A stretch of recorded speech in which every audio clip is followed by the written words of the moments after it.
Week 4. This week we are going to go through a discussion board on SOAP notes.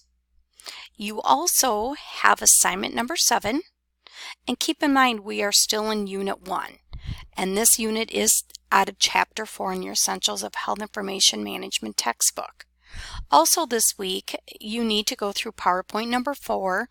We'll be going through destruction of the medical record, how long you have to retain a medical record, and course unit objectives, outcomes, all are staying the same.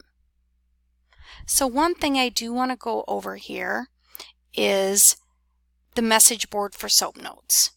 Okay, so one thing here is you can see I have a headache. Okay, that's my subject. Okay, my objective is my eyesight is blurry.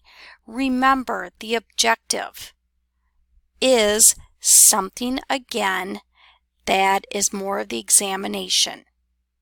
In the assessment, what's wrong with the patient? They have a migraine. And then what's the plan? They're going to take medication. Okay, so what you need to do, you need to change another student's plan. So let's say on this one, we're just going to go with extra strength Tylenol. That would be a plan.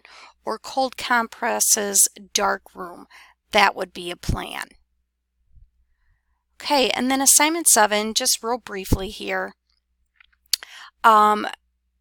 You are going to do problems 4.1, 4.3, 4.5. Now keep in mind this is out of your lab workbook. Okay, so if you have any questions on this, make sure you let me know. But once again, this is going to be out of your lab workbook. And if you have any questions, just make sure you go ahead and send me an email.